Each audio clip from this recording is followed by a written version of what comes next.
And welcome everyone to the another episode. Today we have a Mr. Matthew R. Kutz, or PhD. He's all the way from Ohio, US. So Matthew is a passionate speaker, educator, leadership scholar, and award-winning author, and also the practitioner who is grounded in evidence-based scholarship and informed by practical experience. So in this episode, we're going to learn more about Matt's newest book called Becoming an Epic, a practical remedy for mediocrity. So we're going to learn a bit about his background as well as how he come across with the idea of writing this book and what's the purpose about the book and how we can get benefit from it. So without further ado, let's welcome Matthew to the show. Mr. Matt, how are you doing today? I'm doing fantastic. Thanks for having me on. It's my pleasure. I'm excited to have a conversation with you about your newest book and also learning a bit about your background and how you became like so many things you are doing right now, a speaker, educator, leadership scholar. And walk me through before we jump into about your book, how you were growing up as a child and how is everything is transforming into like how you are as a speaker, educator, and everything you do currently. Yeah, it's kind of one of those strange stories. Like any young kid or anything, I don't think I had a particularly large amount of ambition more than anybody else or anything like that. It's just the way life takes you, and I'm a big proponent of the idea that there's no linear trajectories from start to end in the development of someone's life. I think it's kind of almost like a really messy curvy line. Three steps forward, a step back, down, over, and all that to get you where you ultimately are. And that's exactly what happened to me. I started in like three or four different careers. My formal training and education is in athletic training or athletic therapy, is how you'd say it over there in the UK. Mhm. And so sports medicine is my background, and then circumstances happen, and I grew up, and my father was a pastor, so he pastored a church, and so I was a pastor's kid, one of those infamous pastor's kids we all hear about, and he passed away suddenly, and I had a career change. Went to work at the church that he founded. I didn't find that took very well. I wasn't too good at it. Right. So I got out of that and got into being a clinician again, back into the sports medicine clinician space. That opened up opportunities for me to become a professor, to start teaching courses in a athletic training program. And then, that snowballed from there. And during my research project, a particular research project, I like to study leadership. So I was looking at leadership characteristics of sports medicine providers and how their leadership affected their clinical practice. And then that opened up a whole nother door for me to start talking about the research space and things like that. And one of the things that I discovered during that research process was something that I call contextual intelligence, which is learning how to navigate your environment. And so I wrote a book on contextual intelligence. Again, long story there. Didn't just go from the interest to the book, but long story in between there that I'm sure we don't have time for. But did that. And that book ended up becoming a leadership award-winning book and launched me into the consulting and the speaking space and things like that. And that's kind of how it went. Just a very curvy road, a lot of pivots, a lot of off ramps, just pursuing the things that make me curious. And that's really what this new book, Becoming Epic, is about, and what I think is so fun with that. But I think one of the things that a lot of people misunderstand about their journey in life and their journey toward discovering their passion Yeah. is that we forget the critical step of, or the critical importance of curiosity in that discovery process. And we just think, or many people think that, hey, we just need to pick our passion and go after our passion. And I have found in the 30 years of being a professor that most people's first or second passion that they just randomly pick is not what they really like. It's not their real passion, and Mm. they get there, they discover that, or they think they've arrived at their passion, and they're like, yeah, no, I don't like this. This isn't Yeah. this isn't my passion. So to get around that, we talk about you need to just always be searching for and pursuing your curiosity or the things that make you curious. And in that search, your passion comes to you. Yeah, that's really, really inspiring the journey you had. And obviously, you figure out like who you want to be and how you want to serve everyone. So, yeah, it's really interesting. And we'd love to know more about like your newest book. How did you come up with the idea of this topic and the theme? Like, is that because of the work you have done past years of your experience, or like, how do you like to solve the problem from your book? Yeah, so great question. And for me, it's again another little bit of a story because I never set out to write this book. I never thought, hey, I want to write a book on this. And so just from a personal side, in November of 23, Mhm. I was diagnosed with metastatic prostate cancer. The formal definition, the word advanced, I'm sorry, advanced metastatic prostate cancer was the diagnosis November of 23, which totally took the wind out of my sails. And I say that because I had absolutely zero symptoms. I mean, I was running 5Ks. I was training for a matter of fact, we even found it because of an accident that I had training for a triathlon, crashed my bike, broke my hand, and it was during the follow-up visits for the hand injury that we discovered the prostate cancer, and again with no symptoms whatsoever. So it was really, really surprising to myself and to my doctors. And at any rate, that takes us through. So I started treatment for that. And I began to look for stuff around the idea of, all right, I need some prostate cancer help here. Is there support Yeah. groups or materials, education? So I started looking around for things and couldn't find anything that was right for me. So my wife and I started a foundation that we called Battle for the Bulge. And with tongue in cheek, it was kind of funny, oh, it's kind of cute, and kind of there's a little subliminal message in there, but it's also really, really important. So we started a foundation called the Battle for the Bulge, of which we started raising money and resources for prostate cancer education and awareness, including we did like a walk, a 5K awareness walk run kind of a thing. And we started doing that. And in the process of that, we found a community that really helped us, and we helped as well. And so we started doing that process. And then it was not long after that we had to take a turn in my treatments. As I said, it was advanced. We found out during that the prostate cancer wasn't just contained to the prostate; it had metastasized to my lymph nodes and my pelvis. So now it's in my bones and my lymph nodes, and of course that causes extreme panic. Wow. Fortunately, it's still very early and treatable, so we have a very good prognosis, but it's still a life-altering kind of diagnosis, Yeah. especially someone like myself. And it's true for anyone. So I don't want to, make myself special here, but I was pretty active. I was traveling the world, literally traveling the world, Fulbright scholar, visiting appointments and universities in Australia. I traveled quite a bit, and the contextual intelligence thing was taking off.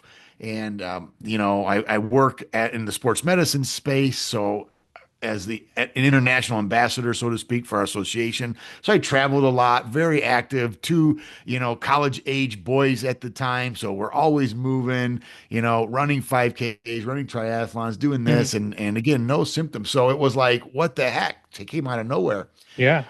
So the problem is one of the things that I needed was radiation, Right. and radiation occurs in 40 days back to back, same time every day, and you have to be there. And that really put a major cramp in my lifestyle. In fact, I had to cancel three speaking events around the United States. That not only I lost that income, but I just had to be landlocked in my house for 40 days and go to this treatment every morning. And so that discouraged me. So I set a goal for myself that, well, during these 40 days, I'm not going to feel sorry for myself. I'm not going to sit around and wait around and just, take the time off, so to speak, and mope around discouraged and depressed. I'm going to write 1,000 words every day for 40 days and see what comes of it. Now, my initial plan was to write a book about the prostate cancer journey and the mindset all the thoughts, feelings, emotions that you have with this and all the, all the stuff that comes with it. That's what I set out to do, or what I thought I was going to do. Somewhere around day 4 or 5, I was just writing just randomly. And again, I'm a free writer. So when I sit down to write those 1,000 words every day for 40 days, I didn't have a plan or an outline. I was just writing, journaling essentially, Yeah. just writing what was in my heart, what was on my mind, what was troubling me, what was exciting me, the loss of hope, the new hopes, all those kinds of things. And in that process, I found myself writing the phrase epic, epic, epic. It really didn't have much behind it other than I said, okay, what could epic stand for? And then I remembered something that I had completely forgotten. And that was like a year or so before this, I delivered a lecture at the university on becoming epic. And I Mhm. created a little acronym then for epic that stands for the 4 keys to being epic. Or you have to be excellent, you have to be perceptive, you have to be inspired, and you have to be compassionate. And I was like remembering this for the first time as I'm writing these words, and all of a sudden my writing project took on new life. And Yeah. for the next 30 days or so, or how many had left, I wrote exclusively on becoming epic, and each section of what it meant to be epic. So I wrote, 3 or 4 chapters on what it means to be excellent, what hinders you from becoming excellent, what obstacles do you have to overcome on your journey or route to becoming excellent. And so I did the same thing for all 4, and lo and behold, when I'm done, here this book emerged kind of out of the rubble, on its own without really any intention. So I finished it, and I told my wife, I said, honey, I think, I really think this is the book I've always wanted to write. So I gave it to a few people just to read it and give me some feedback and ideas on, and really obviously the very first rough draft and all that. And the response I had was overwhelming. They loved it. So I printed 300 copies, self-printed 300 copies, gave them away to just friends and colleagues as like advanced reader copies, just to see how it would go, if they would like it, if it was worth pursuing, formal publication and all that kind of thing. And the feedback again was overwhelming. They're like, "Oh my gosh, this is amazing." And so I reached out to some publishers, and long story short, it's in press now, and it will be available for purchase. Advanced copy should be available in a couple of months, and it should be ready for you to consume and purchase and buy come in early summer. Yeah, that's great. So you had to go through a lot last few years, I guess, like with your prostate cancer. Like, how are you feeling right now? I feel really good, and that's the thing is, I never felt bad, and Mm. that's the most discouraging part for me is, had I not had that accident, for example, training for that triathlon, we may have never even found this, and I'd have been one of those. The doctors tell me I'd have been one of those stories that this guy who was totally healthy, totally active, no other issues to speak of, all of the sudden is weak and dying and dead within 6 months. Wow. So I consider myself actually incredibly blessed that Yeah. that I had the accident, that we were able to discover this, because fortunately, even though it's advanced and a very aggressive form of prostate cancer, like I said, it's trying to spread to my body, it Yeah. still was very early. And so the doctors have a very good prognosis, and I'm feeling good. I'm back to I have a little injury in my leg, but from working out. But I'm back to like I can't really run like I used to run because of the surgery and the medications I'm on. Mm. No, let me just tell you, they're horrible. One of the things I have to do for this treatment is called ADT, and it stands for androgen deprivation therapy. And I have to do that for 2 years, and I'm a year into it, so I have a year left of it, and it's absolutely um, horrible. And what I mean by that is, what androgen deprivation therapy does is it shuts down all your body's natural production of androgens. Now, the main androgen for the male body is testosterone.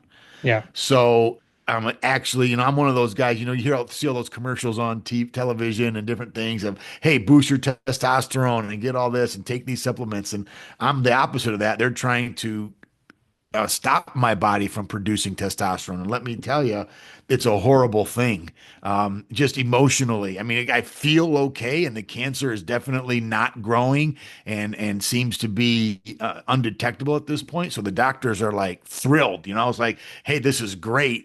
And they're going from the baseline of dead though. He's Yeah. dead dude, not dead. It's like they think I'm doing great because I'm not in a lot of pain. I'm able to do a decent amount of things again and all that kind of stuff. What I'm thinking, I want to get back to the international travel and swimming in the Great Barrier Reef and trekking gorillas in Uganda and running triathlons. That's what I want to be doing, what I was doing before, and I can't do that yet. So I'm thinking I'm not doing that great. The doctors are thinking I'm doing great. So we're kind of in this tension back and forth right now. But I am feeling good, other than just the emotional issues that come with the lack of testosterone. And then, of course, there's a lot of physical things with that, sexual dysfunction, just hot flashes, things like that that come with not having testosterone is horrible. My wife laughs at me all the time because it's like I'm going through menopause Yeah. without these hormones in my body. And she was, well, now you know what all those women feel like for all these years. Like, okay, thanks, but that's not much consolation. But I'm Yeah. I'm feeling okay. Yeah. And which is really good.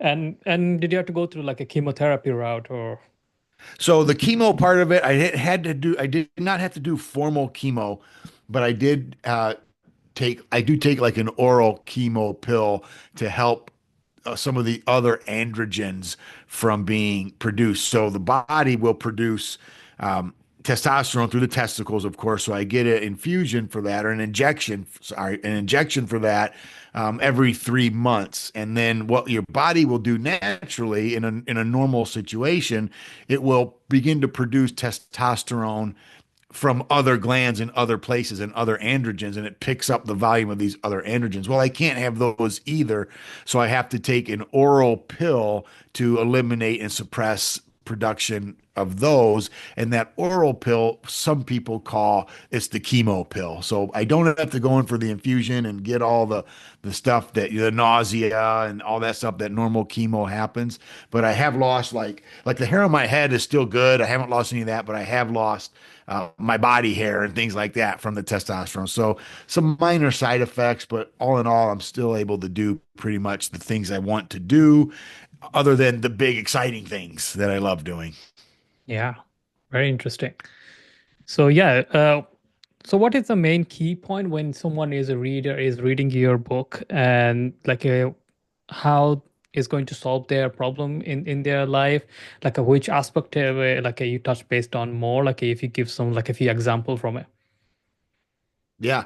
So one of the things that I think a lot of people really appreciate about the book is that I do tell some of the prostate cancer story in there. And I really become my own case study in that, I'm going through this horrible disease and the treatment and the effects it's having on my family and my marriage and all these things, going through all that and how the people around you are help you, and how that you need to lean into the people around you, how you need to accept help. I'm one of those guys who never really wanted to accept help. I can do it. I can do it. I can do it. And something like this happens and it forces you to realize you need help to do whatever it is you're doing. And that's really one of the underlying themes and tones of the whole book about becoming epic, because you really can't, I believe, you really can't be epic if you're not willing to do these things, right? And part of that is compassion. And a big part of the C in the epic of compassion is compassion. And a big part of compassion is self-compassion. We understand the concept of empathy for other people, but we really don't, especially if you have the temperament that I have and you're driven and you want to succeed and you want to do well. We generally don't have a lot of compassion for ourselves. We really don't have a lot of empathy for ourselves. And when your body is going through what mine is going through, it forces you to begin to think about that in a way you haven't before. So I think the underlying tone of the whole book is about the process and the discovery that you need to have to become epic. Now, hopefully, you don't have something like what happened to me totally cause you to readjust and refocus and we want to preempt that, right? We want to have this discovery, this journey without the external trauma forcing you to think about it. So we're really being proactive here and being, listen, if you want to live an epic life and become an epic person, first thing we've got to do is recognize the enemy of mediocrity. The subtitle for the book is a practical remedy for mediocrity. And so many of us settle for just what's okay. We settle for what gets the job done. We settle for just enough. And that's the enemy of epic. The person who is truly epic is like the E indicates in the first section is you're excellent and you have to pursue excellence. And I spend a lot of time talking about the difference between being excellent and being a perfectionist. And we can't be a perfectionist. I say in the book, perfectionism isn't possible. Or perfection isn't possible, but excellence is. And we have to trade the idea of perfection for excellence. And we also have to trade the idea of mediocrity for excellence. And we have to pursue this higher ideal. Then we need to become perceptive. Yeah. And being perceptive is all about understanding what's going on around you. And it's in the perception section that I really unpack the stuff I talk about relative to contextual intelligence that I mentioned a little while ago in a new way, because ultimately that's what it means to be contextually intelligent is understand your surroundings, understand what's going on in the world around you. And that's the second part. And then of course the third part then is be inspired. And that's all about being creative, being innovative, and setting yourself up in space and in time to be creative. And I recommend intentionally introducing disruption into your life so that you can look to new things and be inspired. Now, that's where the cancer thing comes in. It was cancer that disrupted my life that caused me to look into this space. Hopefully, you don't have to have that. So do it on purpose instead, right? Yeah.